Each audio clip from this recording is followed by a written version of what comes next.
Lecture 2 Philosophy and Correctness. In this second lecture we will again take up our central question, what is philosophy?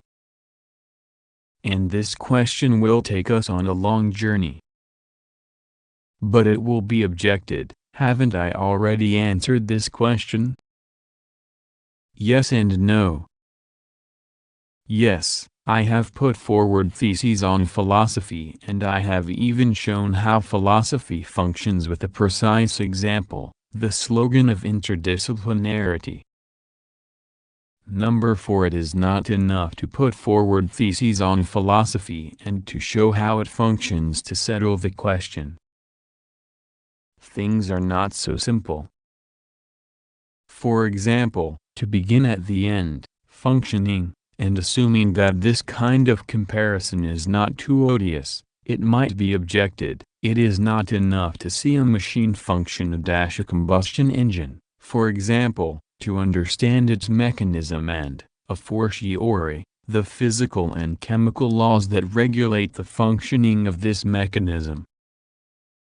For example, to go back to the beginning, theses on philosophy, when I laid my cards on the table, you had the definite feeling that I was making a strange finesse. When, with my first words, I said, philosophical propositions are theses, and quickly added, this proposition is itself a philosophical thesis, by which I put thesis 1 into play, you obviously noticed that my argument was circular, because I declared that the proposition by which I defined philosophical propositions as theses was itself a philosophical thesis. This might have been an unperceived contradiction, a careless error and evasion. However, I entered the necessary circle deliberately. Why? To show even crudely that whilst it is indispensable to leave philosophy in order to understand it, we must guard against the illusion of being able to provide a definition, that is, a knowledge, of philosophy that would be able radically to escape from philosophy. There is no possibility of achieving a science of philosophy or a meta-philosophy. One cannot radically escape the circle of philosophy. All objective knowledge of philosophy is in effect at the same time a position within philosophy, and therefore a thesis in and on philosophy. That is why you felt, on the contrary, that I could speak of philosophy in general only from a certain position in philosophy, demarcating myself, by distancing myself from other existing positions. There is no objective discourse about philosophy that is not itself philosophical, and therefore a discourse based upon certain positions within philosophy. It is to mark this inescapable condition that I have inscribed it in a circle of a thesis that defines philosophical positions as theses. Accordingly, this circle is not inconsistent but entirely consistent. I said what I was doing. It is obviously impossible to explain in a few words the sense in which this circle is necessary and productive, not at all sterile like logical circles to explain, in other words, the sense in which it is not a circle at all. But this question holds some surprises. To go back to my first thesis, I pronounced a certain little word which, as I know from the questions I was asked, held your attention and proved intriguing, if not worrisome. In effect, I said that philosophical propositions, unlike scientific propositions that are said to be true because they are proven or demonstrated, are declared correct, or incorrect. And I added that the true relates to knowledge, while the correct relates to practice. In passing, 2 words, common but singular. They are even more singular in that philosophy has, throughout its history, always spoken of truth and error, of the true and the false, and in that philosophers always begin with a search for the truth and always wage their struggle in the name of the truth, in that philosophical propositions have never been qualified as correct. And here I am claiming that they are said to be correct or not, but by whom are they said to be thus? Since no one in the whole of philosophy has used this adjective. The first finesse, they are not said to be correct, but they certainly relate to this adjective, correct.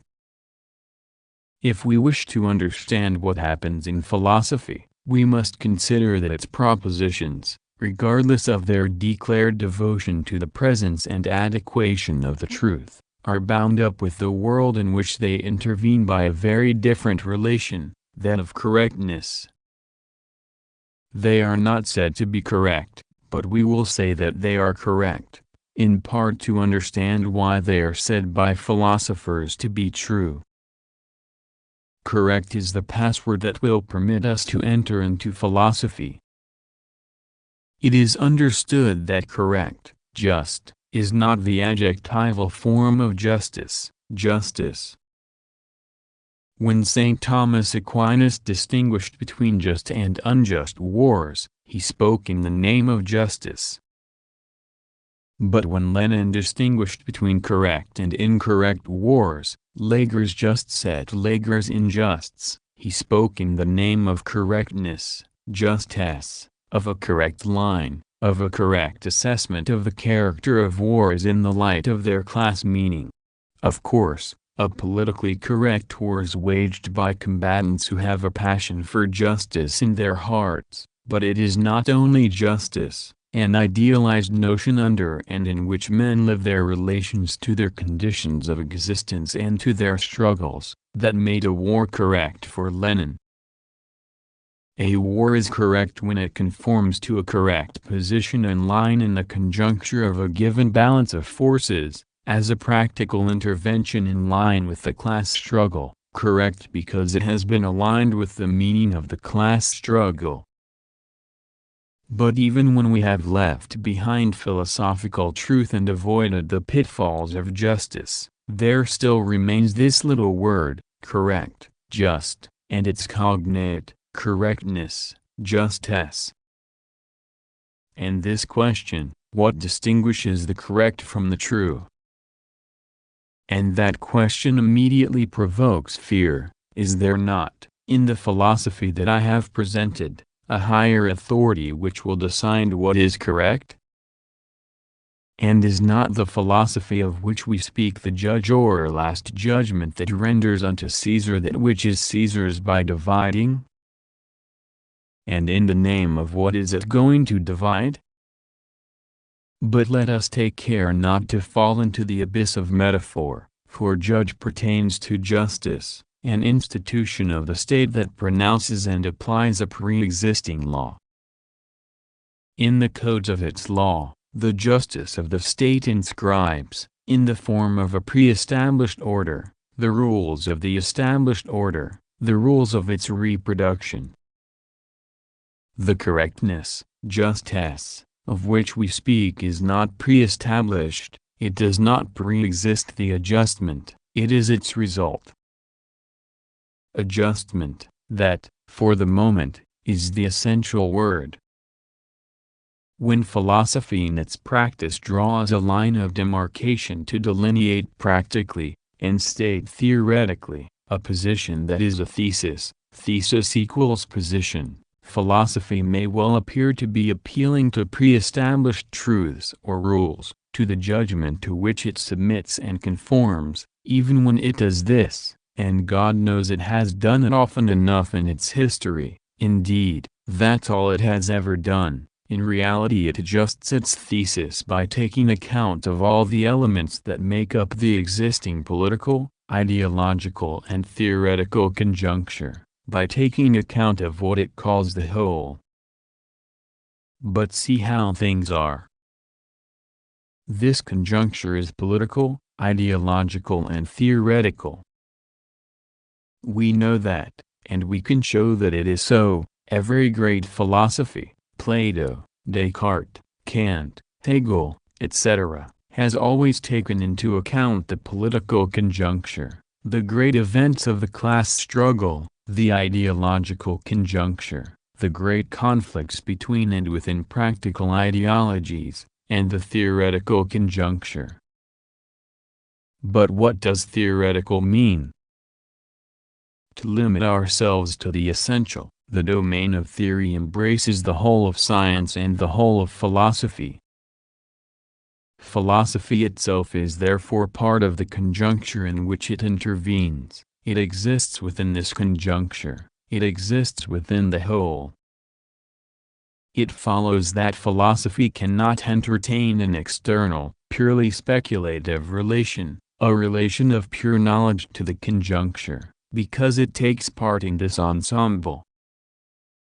That suggests that a thesis does not have an object but a stake, that the relationship between a thesis and what is at stake in it cannot be simply a relation of truth, equals a relation between a knowledge and its object, and therefore of pure knowledge, but that it must be a practical relation of adjustment. How should these terms be understood? 1. Practical relation does not mean only that this relation gives rise to practical effects, although it does. Practical relation signifies something else, the balance of power internal to a field dominated by contradiction and conflicts. 2. That gives the process of adjustment its very particular meaning, an adjustment in struggle, let us say, between the existing ideas, some dominant, others dominated. 3. It is at this point that practical results intervene, the new position delineated and established by the thesis equals position, modifies other positions and affects the realities that are the stake of the entire process of adjustment in struggle, which results in the establishment of correct, or incorrect, theses. If this is clear, it may be seen that we have escaped the worst pitfall of all. That pitfall pertains to the inevitable misunderstanding that arises as soon as the word practice is pronounced. The misunderstanding results from a pragmatist conception of practice. For I know what is in store for us here. It will be said that the mechanic too adjusts a part so that the motor will run. That the surgeon too must cut correctly if he is to save the patient. And that Lenin too had to take into account all of the elements of a conjuncture before fixing the correct line of political action. Now, there is something behind all these objections, a pragmatist representation of action, according to which all these adjusters adjust their part, their political line, their intervention to obtain a result, attain an end that governs their action from the exterior.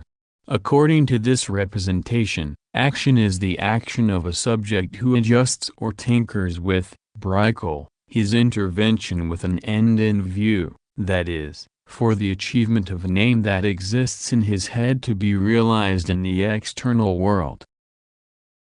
If we accept that argument, we deserve to be called pragmatists, subjectivists, voluntarists, etc. It is here that we must be careful with images. Of course, the correctness that results from an adjustment is not unrelated to the practices invoked above, but that is primarily because this affinity of terms foregrounds the relation between correctness and practice, in its difference with another relation, between truth and theory. As for the rest, we will not allow ourselves to be trapped by these images. The mechanic who adjusts his part knows very well that the motor pre-exists him and waits for his work to be completed to begin to run the engine again. It is completely external to him. So with the surgeon, it is certainly more complicated, but he is not part of the patient. In contrast, the political leader Lenin interests us for different reasons, and it is not by chance that we have borrowed his terms, drawing a line of demarcation, thesis, Think of the April theses, and correct. These are political terms, but they suit our purposes, and it certainly suits our purposes that the practice which helps us to think the proper practice of philosophy as adequately as possible should be political. For in contrast to the mechanic and the surgeon, who are subjects who act on the basis of an idea in their mind 1. Because they are subjects, and 2. Because this idea simply reflects the fact that the engine to be repaired or the patient to be operated on are external, existing outside their minds. Lenin, the politician, the working class leader, is well and truly internal to the conjuncture in which he must act if he is to be able to act on it. This is why Lenin's practice is not pragmatist, and hence subjectivist voluntarist. He is not a subject who has in mind an idea that he will carry out and wants to realize externally. He is the leader of a class struggle organization, the vanguard of the popular masses, and insofar as he defines a correct line one step ahead of the masses and one step only, he is simply reflecting in order to inflect a balance of forces in which he participates and takes sides. Formally speaking, the philosophical practice that we have attempted to think under the Leninist terms, drawing a line of demarcation, theses, correct, etc., is thus on the same side as Lenin's practice, practical, but not pragmatist.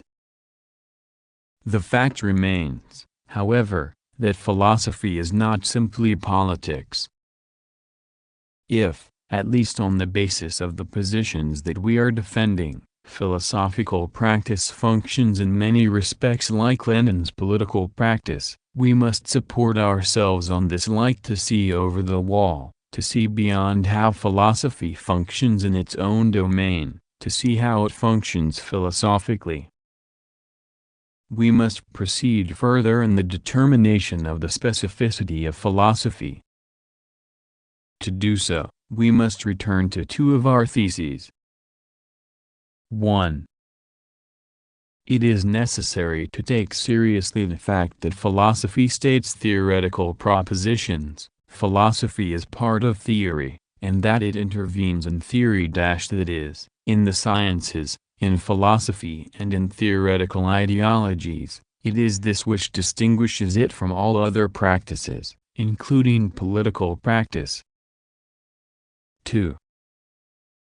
We must restate thesis 22. All the lines of demarcation traced by philosophy are ultimately modalities of a fundamental line, the line between the scientific and the ideological. Remember my example of interdisciplinarity. It showed us how philosophy functions, by tracing lines of demarcation, making distinctions to clear the correct way, provoking new questions, and therefore new lines ad infinitum. Our analysis of this example has brought out 3 points. 1. Philosophy functions by intervening not in matter, the mechanic, or on a living body, the surgeon, or in the class struggle, the politician, but in theory, not with tools or a scalpel or through the organization and leadership of the masses, but simply by stating theoretical propositions, theses, rationally adjusted and justified. This intervention in theory provokes theoretical effects, the positions of new philosophical interventions, etc., and practical effects on the balance of power between the ideas in question. 2. Philosophy intervenes in a certain reality, theory. This notion perhaps remains a little vague, but we know what interests us in it. Philosophy intervenes in the indistinct reality in which the sciences, theoretical ideologies and philosophy itself figure. What are theoretical ideologies? Let us advance a provisional definition. They are, in the last instance, and even when they are unrecognizable as such, forms of practical ideologies, transformed within theory. 3. The result of philosophical intervention, such as we have conceived it, is to draw, in this indistinct reality, a line of demarcation that separates, in each case, the scientific from the ideological. This line of demarcation may be completely covered over, denied or effaced in most philosophies. It is essential to their existence, despite the denegation. Its denegation is simply the common form of its existence. This analysis therefore brings out three essential terms. 1. The intervention of philosophy. 2. The reality in which this intervention takes place. 3. The result of this intervention. I will go right to the heart of things by saying that the enigma of philosophy is contained in the difference between the reality in which it intervenes, the domain of the sciences plus theoretical ideologies plus philosophy, and the result that its intervention produces, the distinction between the scientific and the ideological.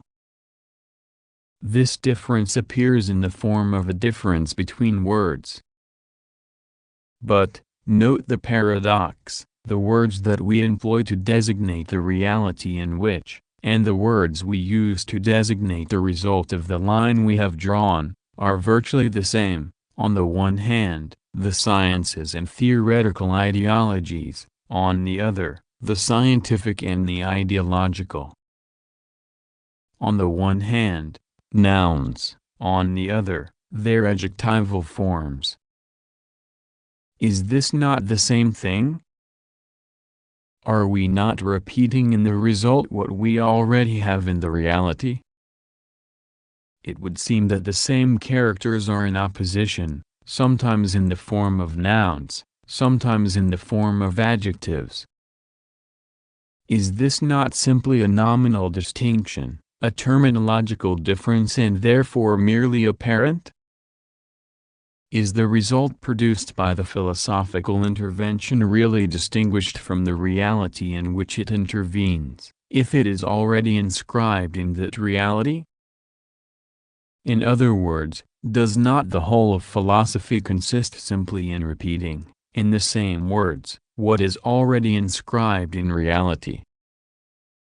Hence in modifying words without producing anything new? Yes. Philosophy does act by modifying words and their order.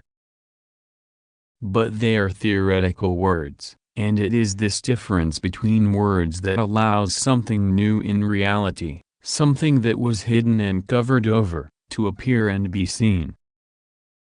The expression the scientific is not identical to the expression the sciences. The expression the ideological is not identical to the expression theoretical ideologies. The new expressions do not reproduce the older ones, they bring to light a contradictory couple, a philosophical couple. The sciences are sciences, they are not philosophy. Theoretical ideologies are theoretical ideologies. They are not reducible to philosophy. But the scientific and ideological are philosophical categories and the contradictory couple they form is brought to light by philosophy, it is philosophical. A strange conclusion, but we have to cling to it. We said, philosophy intervenes in this indistinct reality, the sciences plus theoretical ideologies. And we discover that the result of the philosophical intervention, the line that reveals the scientific and the ideological by separating them, is entirely philosophical. A contradiction? No. For philosophy intervenes in reality only by producing results within itself. It acts outside of itself through the result that it produces within itself. It will be necessary to attempt to think through this necessary paradox one day. Let us be content to record it with a new thesis. Thesis 23. The distinction between the scientific and the ideological is internal to philosophy. It is the result of a philosophical intervention. Philosophy is inseparable from its result, which constitutes the philosophy effect. The philosophy effect is different from the knowledge effect, produced by the sciences. But at the same time let us keep in mind that this internal result, the philosophy effect, is inseparable from the intervention of philosophy in reality equals the sciences plus theoretical ideologies.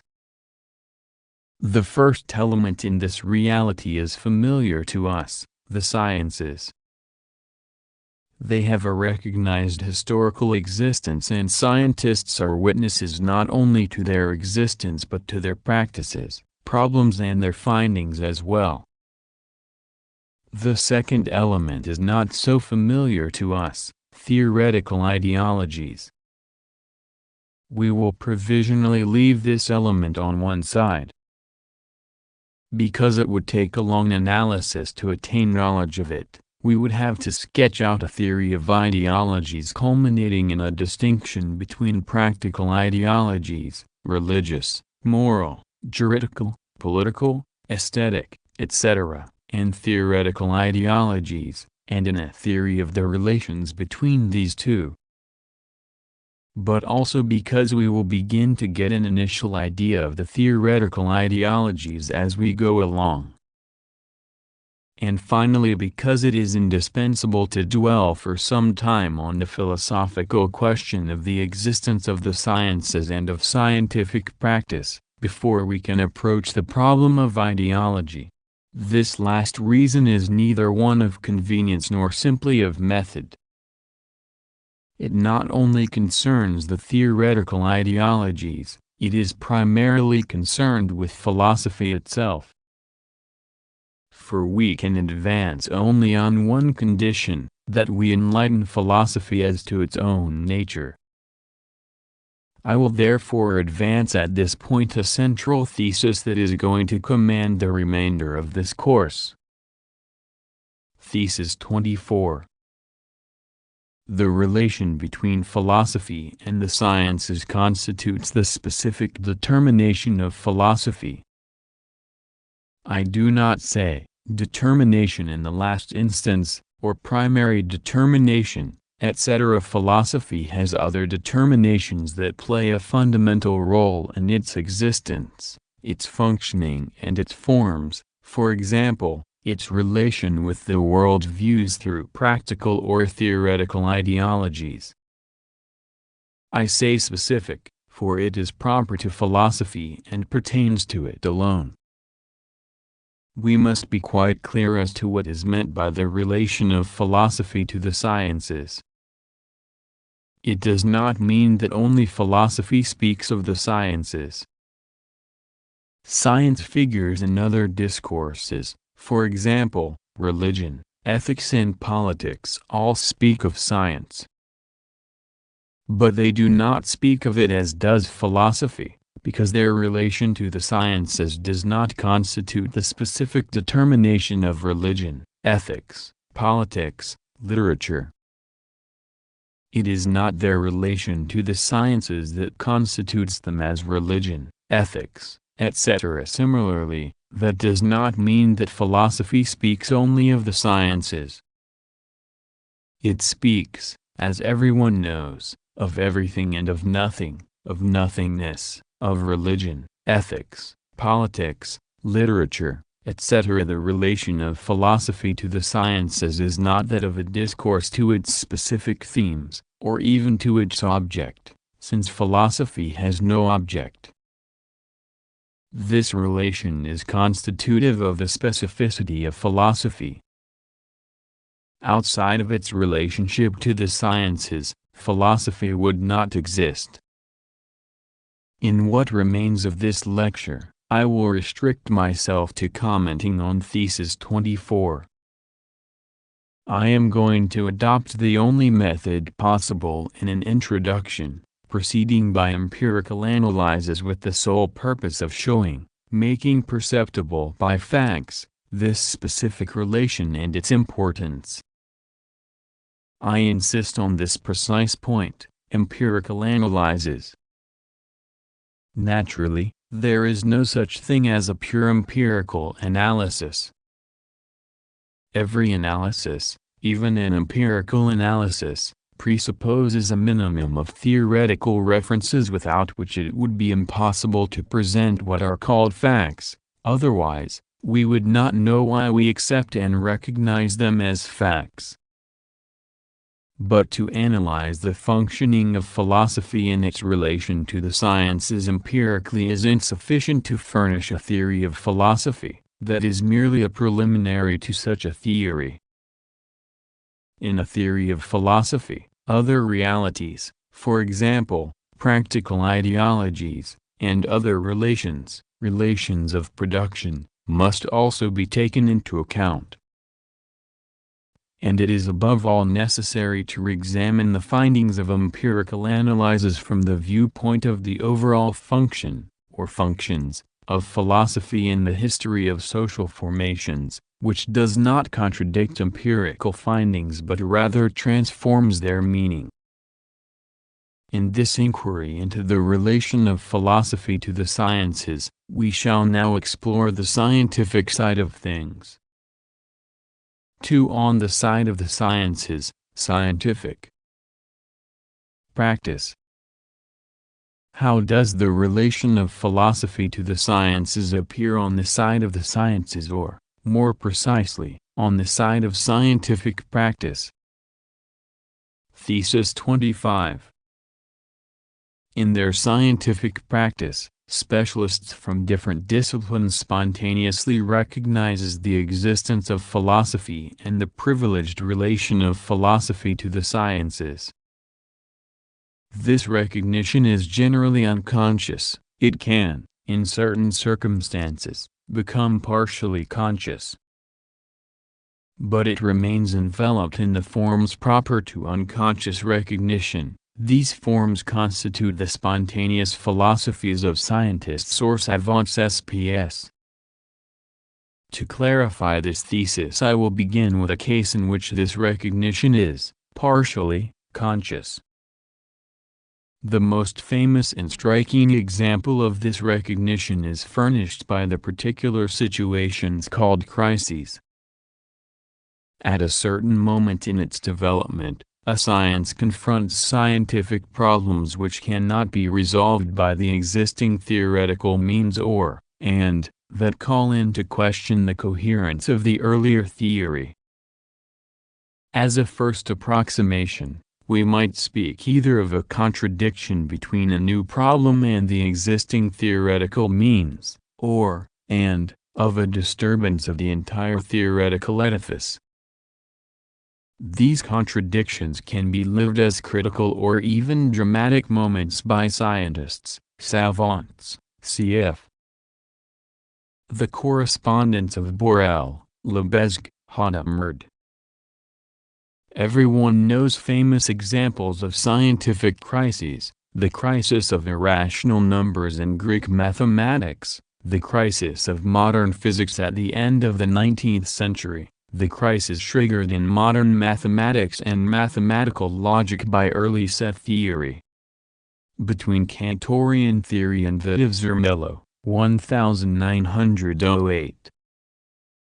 How do savants live these crises? What are their reactions? How are they expressed consciously, by what words, what discourse? How did they act when faced with these crises that shake science?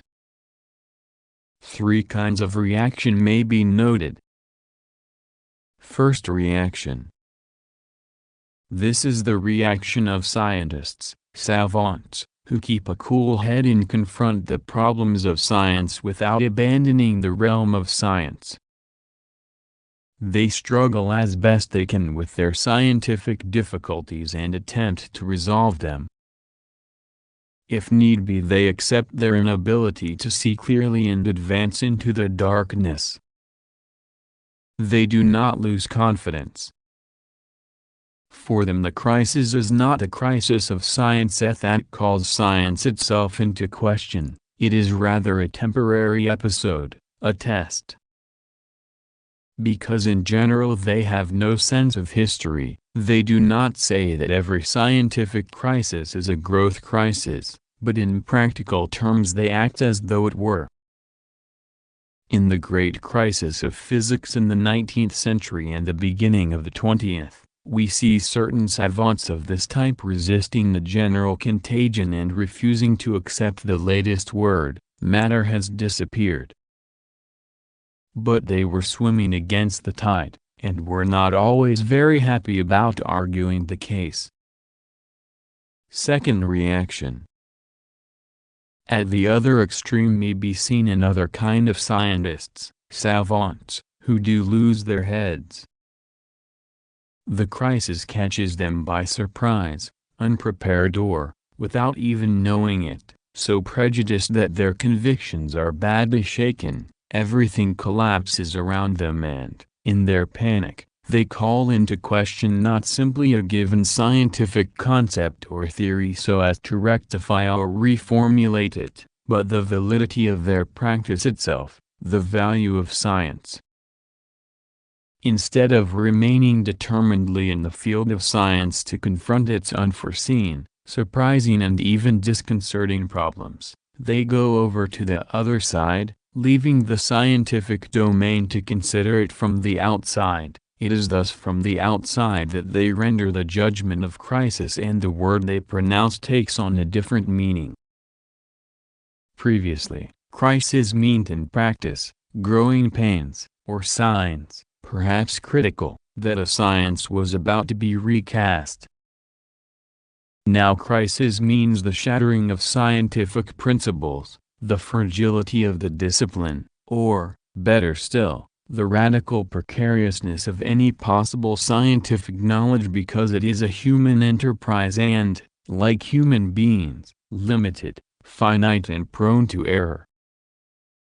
And so these savants begin to do philosophy. It may not be very lofty, but it is philosophy. Their way of living the crisis is to become philosophers in order to exploit it. For they do not do just any philosophy. Especially when they think they have invented something new, they are simply picking up, as best they can, snatches in the refrains of the old spiritualist philosophical song, which is always lying in wait for the difficulties of science, so as to exploit its reversals, to lead it back to and confine it within its limits as proof of human vanity, and which, from the depths of its nothingness, pays tribute to spirit by admitting its defeats. It is scientists that we have to thank, for example, for the announcement of the latest news about the crisis in modern physics: matter has disappeared, the atom is free. But religious spiritualism does not always speak so clearly in proclaiming the defeat of matter and of necessity. It also uses other discourses which confine science within its limits to curb and control its pretensions. Restrictions on the rights of science. To ensure that it remains within its borders, it is taken for granted that someone has established them from the outside, in advance and forever, and by right. Here again, the savants who adopt this discourse on the crisis fall back upon an old agnostic spiritualist tradition, but we have known since Pascal and Kant that behind the borders assigned science by philosophy there lurks religion. These reactions offer us an unanticipated spectacle. In our naivety we thought it was philosophers who produced philosophy.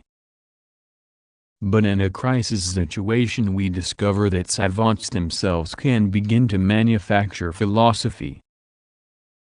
Inside every savant, there sleeps a philosopher, who will awaken at the first opportunity. And perhaps in a pure religious delirium. Like Teilhard de Chardin, paleontologist and priest, authentic scientist, savant, and authentic clergyman, exploiting science for the profit of his faith, directly. But whilst these scientists, savants, who awaken as philosophers may prove that a philosopher sleeps in every scientist, they also demonstrate that the philosophy which speaks through them is, give or take a few individual variations, never anything more than a repetition of an unbroken spiritualist tradition in the history of philosophy which, as it does with all forms of human misery, throws itself upon the crisis of sciences in order to exploit them to apologetic, ultimately religious, ends. Bergson, Bruntvig, etc.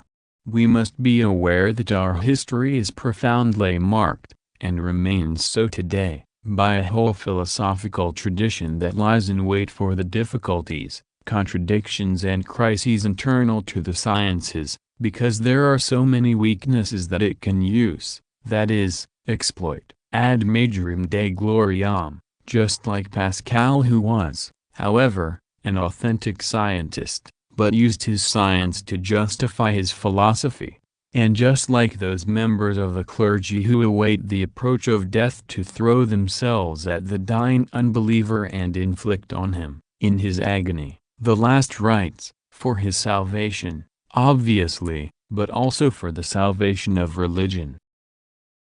It is necessary to know that there is within philosophy a whole tradition that survives only by the ideological exploitation of human suffering, of the sick or the dying, of cataclysms and wars, that hurries towards every crisis, including the crises that strike the sciences. It is difficult not to relate this ideological exploitation to another form of exploitation which has, since Marx, been known as the exploitation of man by man. In the crisis of a science, certain savants whose convictions have been shaken can thus be seen joining the ranks of those philosophers who want to save science in their own way, by forgiving it for it knows not what it does that is, by condemning it to its nothingness or to its limits, upon which may be built the kingdom of God or of the Spirit and its freedom. The philosophy that we propose does not seek the salvation of science. It invites scientists to distrust any philosophy that seeks the salvation of science. It professes, on the contrary, that the question of salvation is religious and has nothing to do with science and its practice, that the health of science is the business of science itself. It has confidence in scientists to solve their own problems, no matter how critical. Scientists should above all count on their own forces, but their forces are not a matter for them alone. A good proportion of these forces exists elsewhere, in the world of men, in their labor, their struggles and their ideas.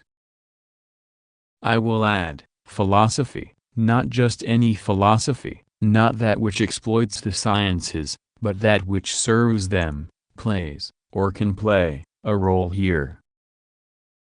Third reaction.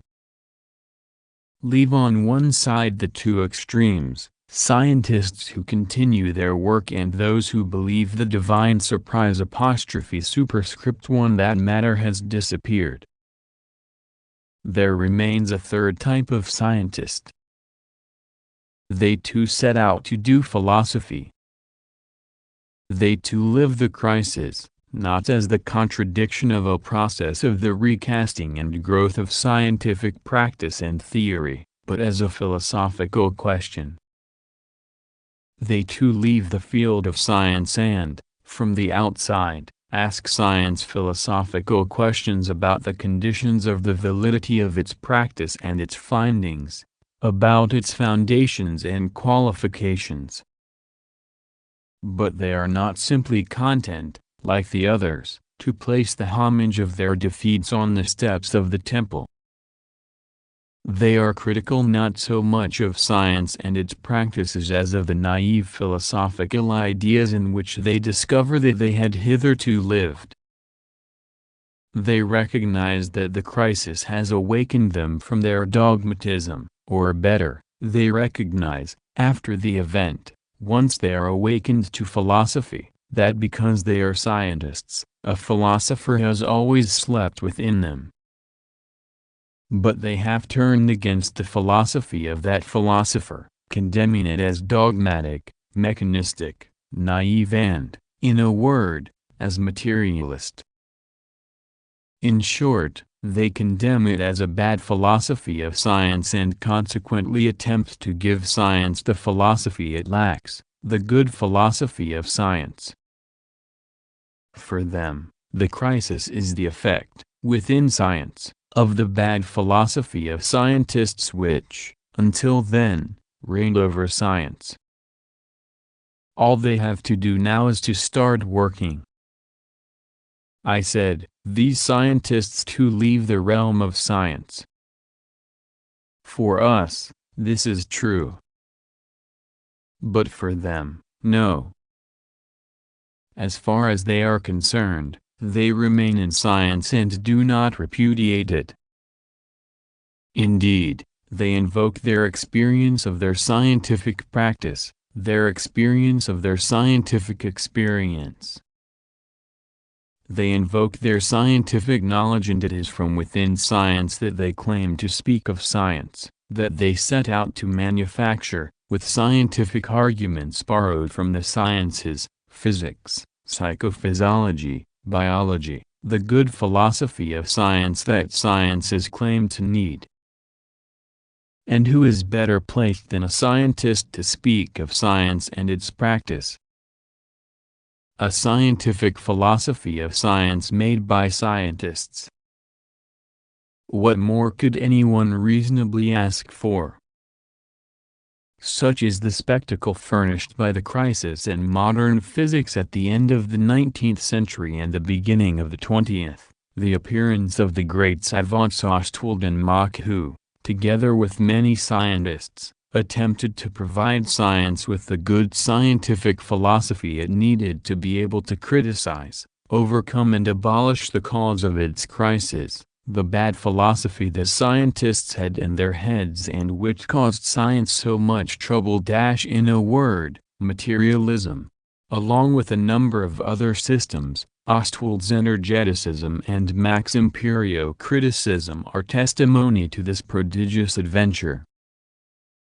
It is at this point that the situation is reversed, and becomes clear. For note well this little fact, these savants who fashion a savant's philosophy for science are not the only people to enter the lists. They find an entire battalion of philosophers, and some major ones at that, at their side, playing the chorus, repeating their scientific arguments, and lending them a hand in their search for the philosopher's stone. Thus of Nereus, Bogdanov and a score of others. Why? It is simple. This philosophy of scientists, scientific and critical, possessed all that was necessary to seduce philosophers, for it was critical. In one sense, because it criticized the illusions of the bad, dogmatist and materialist philosophy of previous scientists. But also in another sense, because it proposed, in sum, to elucidate, under phenomena, the conditions of possibility which guarantee that scientific knowledge is truly the knowledge of the object of its experience, and which therefore found a critical theory of knowledge. Something to gratify philosophers who, since Kant, have had a weakness for criticism, and do it in every possible variant of the critical theory of knowledge. Is it surprising that they supported Mach? They simply recognize themselves as philosophers in his scientist's philosophy. But if they recognize themselves in his philosophy, it is because they are at home there. And because savant philosophers who believe they can extract their philosophy purely from their experience as scientists, and purely from their scientific knowledges, are simply endorsing a variation on the classical themes of the dominant philosophy, the philosophy of philosophers, in a language and with examples that appear to be new. These philosophers may believe they are doing revolutionary work, but even a little knowledge of the history of philosophy is enough to set the record straight. For these philosophies of scientists are, at bottom, not new at all but in line with a long tradition, and they give it both a new form and a new lease of life. The philosophies of science of Mach and Ostwald, for example, are merely new presentations of old and well-known philosophical tendencies. They are variants, admixtures, combinations, sometimes extremely ingenious, of empiricism, nominalism, pragmatism, criticism, etc., and, therefore, of idealism. Their endeavors are underwritten by the entire constellation of the themes of British empiricism of the 18th century, which was dominated by Kantian criticism, combined with the scientific findings of the physics of sensation of the 19th century. For it so happens that when late 19th century bourgeois ideology, for reasons which surpass a simple crisis of physics because they are fundamentally political, staged the great return to Kant that took it beyond Hegel and positivism, the savant philosophers who thought they were swimming against the current were, without realizing it, being carried along and carried away by the current. It is hardly surprising that some philosophers followed their example, for they had all been swept away by the same current, that of the dominant philosophy in its return to Kant. The philosophies of scientists provoked by the crisis in science belong by rights to the history of philosophy which, without their knowing it, sustains them. They do not derive from a theory of the history of the sciences but from a theory of the history of philosophy, its tendencies, its currents and its conflicts. Scientists in the grip of the crisis means, more prosaically, scientists in the grip of philosophy. Let us say, when there arise scientific difficulties, internal to science and provoked by its contradictory growth, some scientists suddenly discover that they had always had a philosophy within them, and criticize it only to replace it with another, to them better, philosophy. We may translate, whereas others hasten to exploit the recasting of a science for religious ends, they declare science to be in crisis and, having pronounced the verdict of crisis, fall headlong into what must be called a philosophical crisis of their own. All this creates quite a row, and since, in the world of the dominant ideology, it is the chanting in unison that makes something true, it is not surprising that it took someone as straightforward and cool-headed as Lenin, who had been formed in the class struggle, brutally to break the spell of these complicities and to condemn the imposture. One last word, what about those scientists who continue working through the night of their ordeal and who, without exploiting the crisis in science, either keep quiet or defend themselves with whatever words they possess, but remain determined to resolve their problems and contradictions? Are they philosophers too? And what kind? We shall see. We may now return to our analysis. What have we done? We have grasped the empirical opportunity provided by an event observable in certain circumstances in the history of the sciences, that which is declared the crisis of a science. For in an experience like a crisis, something that is ordinarily concealed in shadow or written in small letters appears in the broad light of day or, as Plato said, written in capital letters. The crisis acts as a developer and shows clearly something that remains hidden, unrecognized or disavowed in the course of the everyday life of the sciences. Namely the fact that in every scientist there sleeps a philosopher, or, to put it another way, that every scientist is affected by an ideology or a scientific philosophy which we propose to call by the conventional name, the spontaneous philosophy of the scientists, abbreviated as SPS. We say that all scientists are, unbeknownst to them, permanently affected by it, even when there is no crisis to make manifest revelations. No crisis, to put it simply, this SPS functions silently and can take forms other than the spectacular forms typical of crises. Unbeknownst to them, this must be said even of the spectacular philosophical forms of crises, for the scientists who suddenly set out to manufacture a philosophy of science, to construct the philosophy of science needed to bring science out of its crisis, no more believe in the existence of an SPS than the others. They think they are simply denouncing a materialist philosophical intrusion into the sciences and giving science the philosophy it needs, by reacting to an accident that happened outside science, for they see science in its normal state as a pure science, free from any SPS. We say that this SPS takes silent and invisible forms in the normal course of scientific practice and spectacular forms in the case of a crisis, which leads us to question the very meaning of the term scientific crisis. Are there really scientific crises that are not simply, as Lenin argued, growth crises, crises which, far from being critical, are on the contrary productive? And if there is such a crisis, is it not necessary to return the term against its authors, that is, against those who, one fine day, announce to the world that modern physics or set theory is in crisis?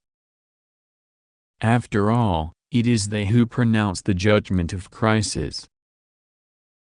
And it must be asked if all this takes place inside their heads, that is, in the ideologico-philosophical reaction they experience, jubilation or fear, before the emergence of a certain number of unforeseen or disconcerting scientific problems. Crisis for crisis, it must be asked if the crisis, not the productive crisis, but the critical crisis, far from being a crisis in science, is not rather a crisis of their own making and, insofar as they live the crisis in philosophy, simply their philosophical crisis and nothing more. If this is so, then our hypothesis is reinforced. All scientific practice is inseparable from a spontaneous philosophy which may, depending upon which philosophy is involved, be a materialist aid or an idealist obstacle, that this spontaneous philosophy alludes, in the last instance, to the secular struggle that unfolds on the battlefield, Kampfplatz, Kant cubed, of the history of philosophy between idealist tendencies and materialist tendencies, and that the forms of this struggle are themselves governed by other more distant forms, those of the ideological struggle, between or within practical ideologies, and those of the class struggle. It is to the forms of the class struggle that we must turn if we are really to understand what happens in the critique of modern physics and the spontaneous philosophy of scientists that reflects it. For why, in the last resort, have the scientific events of the development of modern physics taken the form of a crisis and given rise to the exemplary discourses of neo-Kantian philosophy? It is because Kant is in the air, because the conjuncture has imposed a return to Kant. The conjuncture, after the Great Fear and the massacres of the Commune, bourgeois philosophers and ideologues, and later, surrendering to the contagion, the ideologues of the labor movement itself, began to celebrate the return to Kant so as to struggle against materialism, the materialism of scientific practice and that of the proletarian class struggle. When modern physics becomes conscious of unforeseen and contradictory problems, it is merely taking its place in a pre-existing current that tails the movement, while the scientists who have constructed neo-Kantian philosophy believe themselves to be the vanguard of history. To denounce this mystification we need nothing less than Lenin, materialism and empirio-criticism. I have on several occasions cited Lenin in connection with philosophy. We know that this political leader, who described himself as an amateur in philosophy had a fairly good idea of what it is to struggle and of what relation links the political to the philosophical struggle, since he knew how to intervene, and who else did it? No one, in this difficult matter, and to trace the appropriate lines of demarcation to open the way to a correct position of the problems of the crisis. And at the same time, by way of example, he gave us the means to understand the practice of philosophy. In other words, without Lenin and all that we owe him, this philosophy course for scientists could never have taken place. Lecture 3. Now we are heading out to sea. Not only did we embark suddenly, without warning. We have already come a long way, or so it would seem, and we are already in uncharted waters. It is time to take our bearings in order better to know where we have come from and where we are going. But first, we must work out how far we have come. We are still steering towards the question, what about philosophy? I say what about? Instead of what is? To satisfy certain philosophers who are irritated beyond measure by the question what is? But these are intra-philosophical matters, and I will not bore you with the details. We have been hugging the shores of the history of the sciences as closely as possible. Why this cruise along the scientific shores?